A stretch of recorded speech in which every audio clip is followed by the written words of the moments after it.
Wahyu 14 ayat yang ke-6 sampai ayat yang ke-13. Ayat ini mengatakan satu judul ditulis tentang pemberitahuan tentang penghakiman. Artinya ayat ini menceritakan apa yang akan terjadi dan sedang terjadi di hari-hari terakhir ini. Ayat 6.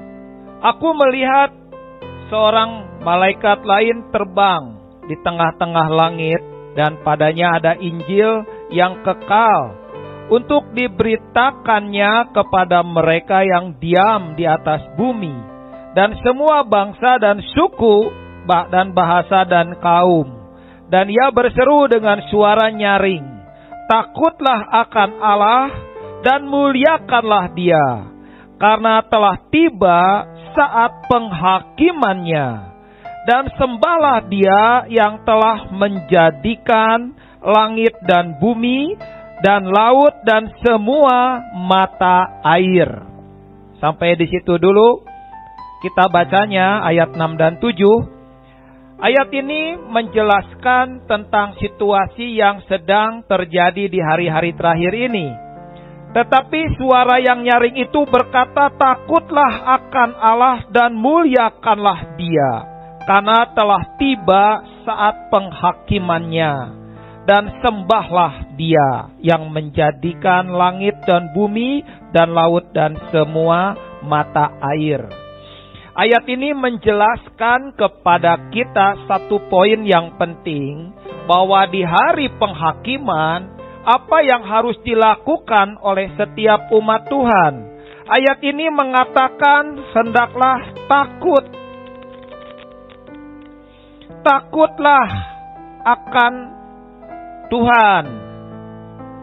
Yang kedua, muliakanlah, karena telah tiba penghakiman. Yang ketiga, sembahlah. Apa artinya?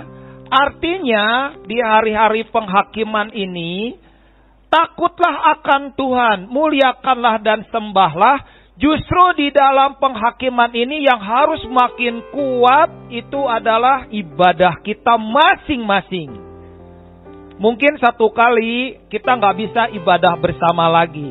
Tetapi yang harus saudara bangun hari-hari ini adalah ibadahmu, penyembahanmu, rasa kenalmu, kedalamanmu, hubunganmu dengan Tuhan harus semakin dalam.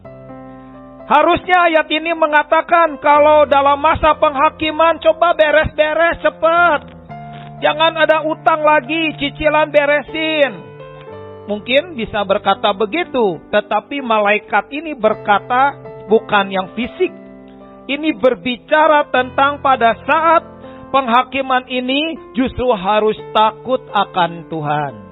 Harus makin memuliakan Tuhan, harus makin menyembah Tuhan di hari penghakiman ini. Saudara, mengertilah kebenaran ini.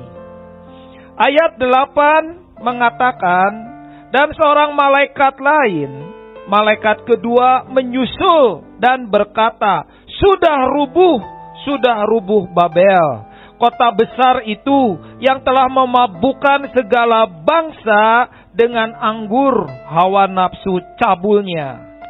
Malaikat kedua bercerita tentang sudah rubuh. Itu artinya mereka sudah nggak punya kemampuan lagi. Sekarang masanya Tuhan sedang mengerjakan bagiannya atas umat manusia. Nah, perhatikan ayat yang 9 sampai 11. Dan seorang malaikat lain, malaikat ketiga, menyusul mereka dan berkata dengan suara nyaring, jikalau seorang menyembah binatang dan patungnya itu, dan menerima tanda pada dahinya atau pada tangannya, maka ia akan minum dari anggur murka Allah yang disediakan tanpa campuran dalam cawan murkanya, dan ia akan disiksa dengan api dan belerang di depan mata malaikat-malaikat kudus dan di depan mata anak domba. Maka Asap api yang menyiksa mereka itu naik ke atas sampai selama-lamanya, dan siang malam mereka tidak henti-hentinya disiksa, yaitu mereka yang menyembah binatang serta patungnya itu, dan barang siapa yang telah menerima tanda namanya. Ayat ini adalah berbicara bukan ayat yang ditujukan kepada orang yang gak kenal Tuhan. Ayat ini ditujukan kepada orang-orang yang kenal Tuhan.